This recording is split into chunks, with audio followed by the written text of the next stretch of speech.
Women podcast. For your career and your life, no matter what business you're in. Hello and welcome to a brand new episode of the Northern Power Women podcast. I'm Sam Walker here in Arizona, glowing, as I believe is a polite way to say about how hot it is here. Because what is it, Simone Roche, who's currently in Liverpool, our great leader? Is it horses sweat, men... Ladies perspire. No, horses sweat, men perspire, ladies glow. Oh, glow, yes. I'm glowing Maybe away. I'm just sweating. Simone Roche, our great leader as ever, is in Liverpool, but back from the Costa del Wales. How glamorous are you? You finally managed to get away. Oh, do you know what? Everything happens for a reason. I was off in Abersoch last weekend, courtesy of the wonderful Emma Mason, who gave us the keys to her abode there, which is just amazing. Never been. And I think it's that strange thing about you always, or me, privilege, yeah? You know, always associate going on holiday with going to the airport, going on a plane kind of thing. And then all of a sudden, off we trekked down to Abersoch town. Nice. Amazing. Never been. What is on your doorstep? So much to discover. Was actually the perfect break. I feel refreshed, recharged, a little bit of my own glow. But yeah, wonderful. Hiked. It was your typical sort of British, wasn't it? You know, sort of the coast, the countryside, the beautiful beaches. Could have been in the Caribbean. So yeah, no, felt very grateful. Thank you, Emma Mason. We've changed the locks on the property and we'll be back there forthwith. Thank you very much. Yeah, when you come and work with Northern Power Women, it does mean that you have to give up everything to the organisation, a bit like one of those strange cults that we live in. Anyway, look, brilliant. I'm glad you had such a fantastic time. And then back to a really big, important event, the new traits of leadership. And do you know what? I've had a lot of conversations here in the United States this week about leadership. I'm working with a couple of hosts who work for a huge healthcare organisation who are starting a new podcast. And they're talking about leadership and how leadership is just changing so much. And those whole kind of very stereotypically male. And I don't mean that kind of masculine, toxic masculinity of, you know, that hard line and being kind of leading through fear and through threats and being immovable. Those days are just, they're going, and those people are just no longer the people we look to be our leaders, right? Absolutely. And we, as part of our, you may recall we did a levelling up report last year, which was on the back of our Power Circle expeditions across the North. We did it in conjunction, powered by Professor Jane Turner at Teesside University. And what we did is we put out a series of questions. So it was a qualitative piece that we gathered over last summer. And bearing in mind, that was lockdown one, right? Yeah. So it was who knew we'd be where we are now. And so what we wanted to do was look through a gender neutral lens of what leadership looked like and what leadership looked like for the future.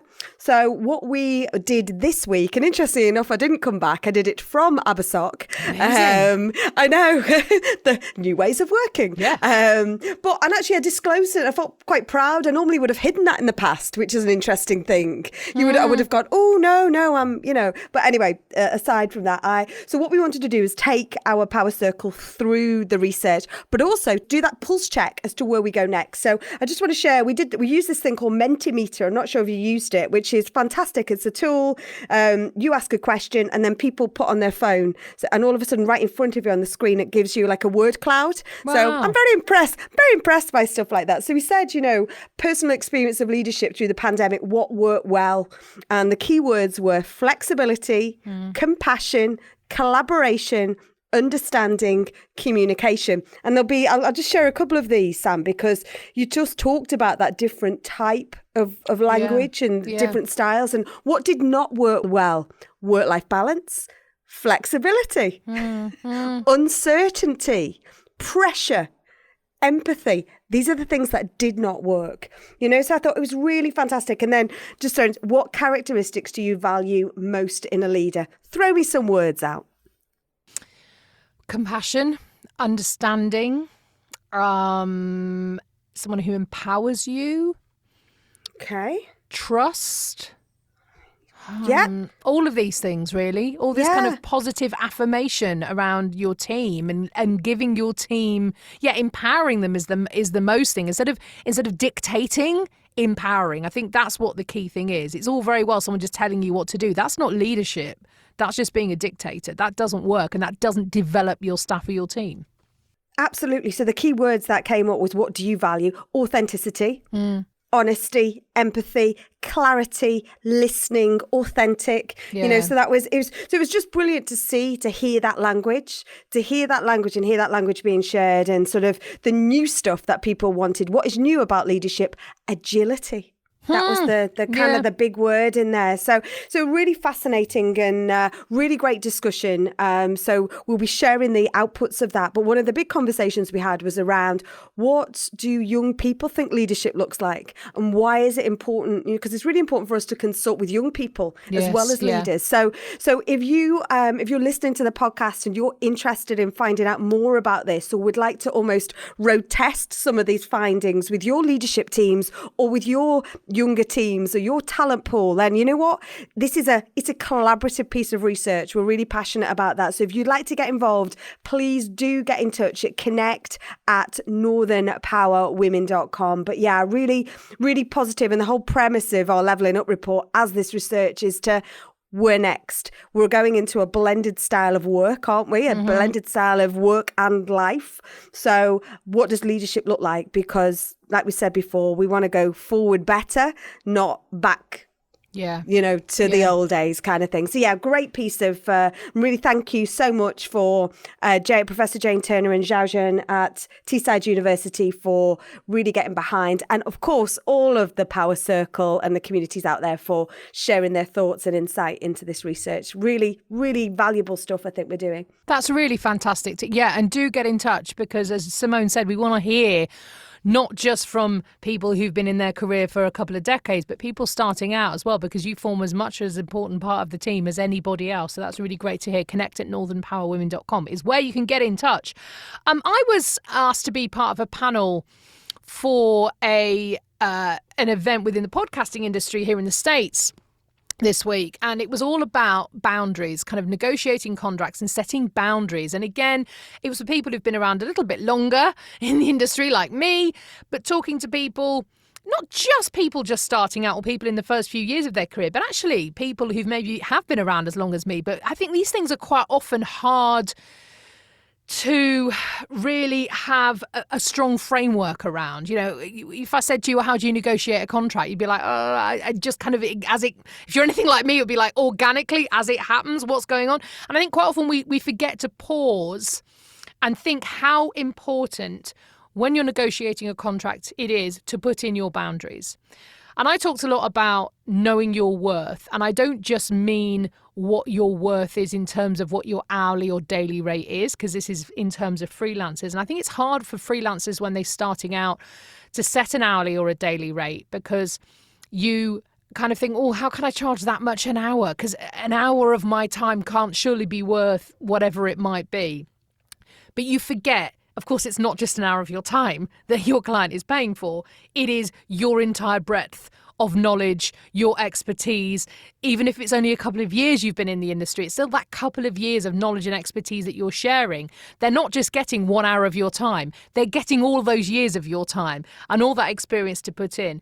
But it's knowing your worth as well in terms of confidence. And I thought a lot about the be-heard.io platform, where people are talking about getting their voices heard and getting their voices out there. And I was saying, really trust in your expertise. And I think that can be incredibly hard as well when you're freelancing and you're starting out, is when the client says to you, but I want to do it this way. And you think, but they're in the client and they're in charge, and maybe I should do what they say because, they're paying the bill. But actually it's trusting and knowing your value and trusting in your talent and your expertise. And it can be hard to stand up and go, no, that's not the right way to go for you. And let me explain why. So it was very interesting to talk around all these ways about how to kind of conduct yourself when you're a freelancer. But there was a lot of talk about boundaries and setting those boundaries, because again, especially for the freelance world, if your client texts you or calls you at 10 o'clock at night, it's hard not to reply. And I know we've talked about this on the podcast before, haven't we? About getting those emails that you think, oh no, I'm really anxious. I'm watching telly and I've got an email and I feel I should go and reply to it now. And in fact, it's setting those boundaries in advance, that here are the expectations. So when we start working together, here are the hours I'm available. These are the hours I will respond to you. And it might be that you say, do you know what? I've got kids. I've got this going on in my life. I might respond to you at 8 o'clock at night. Do not feel obliged to get back in touch. And I think it's really difficult to remember all of these things. But again, your network can really help you. And I know, Simone, you quite often have these, mentoring circles and everything that you do, and these mentoring carousels. Really do get in touch, because this is the sort of knowledge I really wish I had had when I was starting out. And trusting in your network and asking the people who have walked the walk you are, walk the path you are on, can save you so much time and hassle and heartache. Oh, and do you know what? That couldn't be more timely. On the 30th of June, we've got a carousel mentoring for those in their early careers. Perfect. We've done them this year, and we did them at the end of last year for year 10s. We've done them for universities as part of MPW Live. So we're going to do with BNY Mellon our early careers.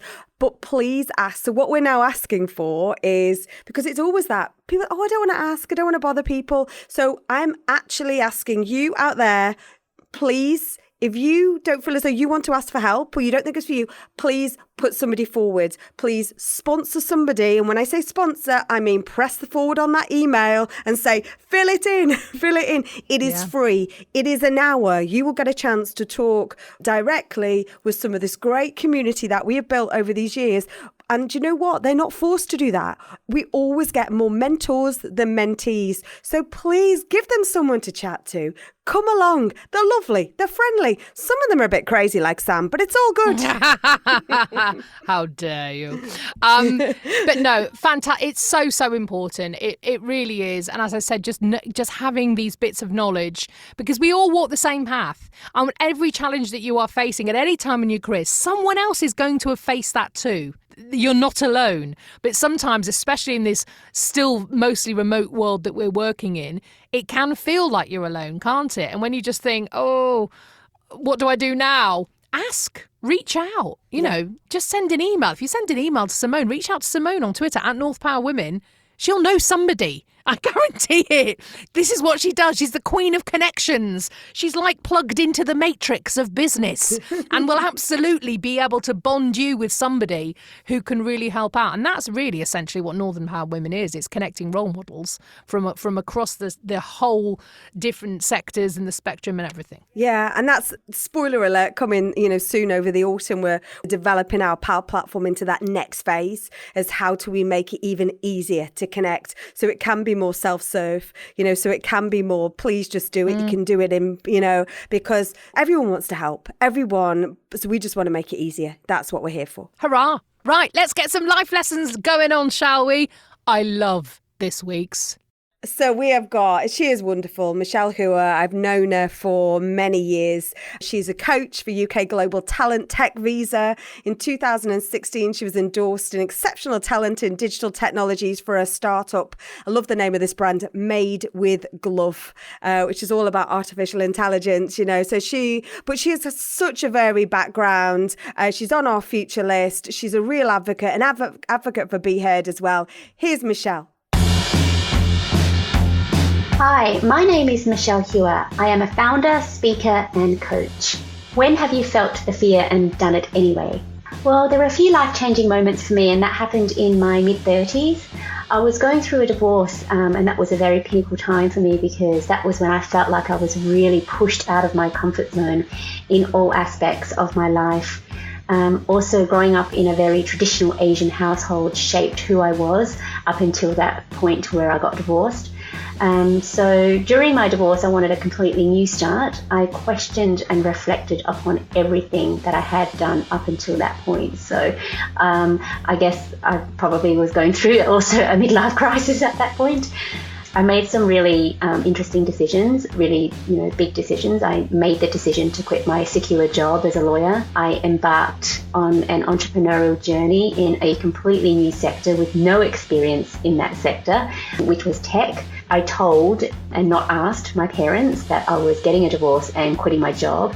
So that was like a double whammy for them. And also finding love again, because that is quite scary when you've gone through such a big, life-changing moment personally. So all those things were very scary from a professional to a personal level, but I learned so much in the process. I think I just had to do it because the moment of reflections provided me with the courage to feel the fear and do it anyway. I had a brilliant life coach who gave me that space to think, reflect, and to be myself. So it was a really powerful and empowering experience, and I encourage everyone to seek a coach to help them through any challenges they are facing, from someone who doesn't know you but supports you and forces you to make your own decisions. So that's why I am now a coach myself. What's the one thing everyone should put on their CV but often miss off? A one-line summary about their company and a list of their achievements. As a coach who helps non-British people with their dream of living and working in the UK tech sector, I've come across so many CVs that only list their company and their role. Not everyone will know what your company is, and listing your roles and responsibilities is one thing. Your achievements is more meaningful. So I think stating, a one-liner about your company will help a recruiter or employer who and what type of company you worked for, and stating your achievements shows your impact to the company rather than just focusing on your role. Have you changed careers? Yes, I have changed careers many times. I am in my third career change. The first one where I went from being a lawyer to a tech entrepreneur, and that happened quite quickly. The second was a short-term contract, but the third and most recent took me a lot longer to transition because I was actually quite scared. I enjoyed having the freedom of being an entrepreneur, building a product. So to let that go to becoming a coach in a serious service business, I didn't want to have that same feeling when I was a lawyer, a mundane role that I may not enjoy.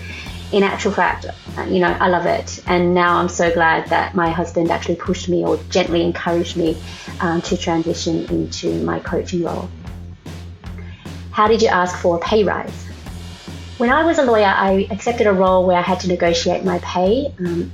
That they didn't give me what I wanted, but I got enough to move across. But I also asked for a clause to be inserted to review my pay after 6 months. So during the 6 months, I worked really hard, and I also spoke to people who had started the same time as I did, and I realized that they were getting more than I was getting. They were men, but they also came from bigger law firms, so I guess their starting salary was higher, whereas I came from a smaller law firm where my salary was lower. So law is a funny sector. Anyway, I worked really hard, and when it came to my pay review, I was armed with the knowledge that others were getting paid more than me. And back then in Australia, it was confidential to discuss salary, so I couldn't disclose what I knew and how much they were getting. So I went in with all my achievements and confidence in knowing that others weren't working and hitting target as much as I was, but they were getting paid more. So I ended up getting a pay increase at the same level as them, and their salary remained the same. I also did some research about how much the market rate was in case I needed to use that to draw that to their attention.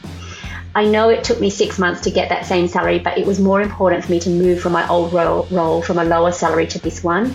I left the firm 6 months later because I was moving countries, but the letter of recommendation that I received from my firm was so good compared to the letters of recommendation others received when they left.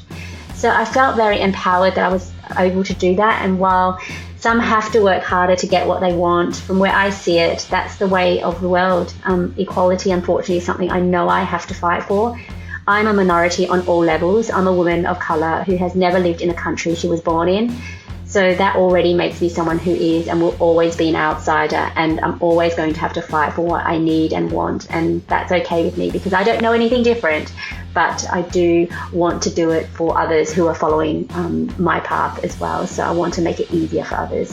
What has surprised you about working life? That speaking up at meetings and making suggestions, however crazy or obvious they may seem, you're providing value or adding your input. Your manager will not always ask you, so you will have to take the initiative if you want something done or want change. Thank you so much to the wonderful Michelle for sharing your life lessons this week. It's so much to love in there. The things that really stuck out for me, as someone who left a marriage and a whole career path at the same time as well. I left one marriage and started working in a completely different sector, all within a couple of months of each other. It was one of the most overwhelming periods of my life. But as she said, quite often doing one really frightening thing gives you that knowledge that, hey, I can do hard things. And sometimes doing it all at once, even though it's a baptism of fire, can be massively empowering. So I loved that. I also loved the fact that she talked about the really simple tip on your CV. Just do a line about your company, not just about you, but quite often you might go, oh, I'm, head of global acquisitions for xyz.com, and people are like, well, who are they? And actually just explaining in a sentence who they are make people go, oh right, yes, I know, and it gives them a more of an idea about you. I thought that's terrific. And it all goes with the storytelling, isn't it? We're all got to tell and share our own story. And I think that's what I loved as well, where she talked about what has surprised you about working life. And it was that speaking up at meetings and making suggestions, however crazy or obvious they may seem, your input matters. Yes. You will not always be asked. So put yourself forward. Come out your comfort zone. Your voice is valid. So I love that from Michelle. So thank you so, so much for sharing your life lessons with us. Get in touch. Share yours. We've just talked about passing knowledge on. These little nuggets do make a big difference. So thank you, Michelle. Podcast at northernpowerwomen.com is where you can just say, I would very much like to be on a life lessons. You don't have to sing it. You can just say it. But on the old typing. Look, before we do some high fives, I wanted to share a fantastic article I read this week about burnout. It was in The Guardian and it featured the story of 5 or 6 individuals, very high flying in their career, 6-figure salaries, were found, were seen within their organisation as the person who can do hard things and the person you give stuff to because they're unflappable. And this is what they prided themselves on. And then actually they reached a point in their lives where they realised it was literally killing them and grinding them down to a point where actually a few of them were told by their doctors, this is making you ill. And again, there were stories of resilience, but not in the way you might imagine it. There were stories of resilience because sometimes letting go and saying no is the hardest thing to do. And that's where they were resilient, going, well, I'm known for being this big high flyer in the world of banking or whatever it might be, commerce, education. And actually turning around and saying no and resetting, much like Michelle did there when she walked away from the law, can be incredibly hard. And I just think burnout is something so many of us have faced over the last 18 months in one form or another. I know that earlier on this year, I was at a point where I couldn't function. I was completely overwhelmed and I learned some really hard lessons during that time. So we're going to share the link with you. Please do read it. And I found it massively inspiring. And I know Simone is someone who's been in careers before that have taken you to the point of where you just think, I can't go on. Taking a step back, you think, why on earth do we do this to ourselves? But it can be hard to step away, can't it, from that really tough situation? It's hard to detach you. You can feel, I'm not going to talk personally, this has been a relentless, number of years with Northern Power Women, but in a massively good way. But sometimes you just feel a little bit, so this recharge I've had this week has been invaluable and, so important. And actually, leading on to the high fives, I couldn't do it without the support of the team I've got. Amazing. Because I felt... I could walk away as the semi-control freak. I could walk away and they had me. They had my back. Considering we had an event going on, in the midst of everything, so big high five to them because they so get it. They so get it, so the whole massive out there, Philly, Gina, Emma, obviously Northern Power Man was with me, it's brilliant. And I also want to do a big high five to our Lucy Kennedy has been interning with us from Liverpool John Moores University. She has been absolutely wonderful. We don't want her to go. It's absolute. She is just superb. But fantastic. Wish her well in her new role, which she starts. She's fantastic. And again, we'll stay connected. Massive high five to Sandy Lindsay, just been appointed chair at North Coders. So, that woman is nailing everything. She's part of the Rugby League World Cup, the North Coders, which she's been a massive advocate in NED for years. Yeah. So massive high five to her. That woman is just fantastic. She's got so much energy. energy. So big high five to her, and a big high five from Gary G for me. Gary Garzarek, and I can't say his name properly. Sorry, Gary, but we just call him Gary G. He's helping us and supporting us drive how we really amplify our power voice, you know, power women, power futures, power platforms. So big thanks for his help this week with our strategy event. So yeah, lots of praise from me. Lovely stuff. Well, look, Simone Roche, I'm really glad you managed to have that micro break. I can see the little spring in your step. Many more to come, I very much hope, over the summer. I'm not here with you next week, but you're going to have another fantastic special guest, and then you and I will be reunited in a fortnight. We'd love you to be part of the podcast. If you fancy coming on and sitting in my seat for a week, get in touch. Let Simone know. You can find Northern Power Women, of course, on Twitter, at North Power Women. You can just search for us on Instagram and, of course, on LinkedIn, or send an email, podcast@northernpowerwomen.com. You get to see Simone's beautiful face every week. It's a marvellous thing to do. Happy days. Right, until then, though. Oh, I wish you could see her now. She's voguing to cue on the camera. Happy days. Well, look, the next episode of Northern Power Women podcast is coming your way on Monday, the 21st of June. Until then, she is Simone Roche, MBE, our great leader. I'm Sam Walker, and the Northern Power Women podcast is a What Goes On media production.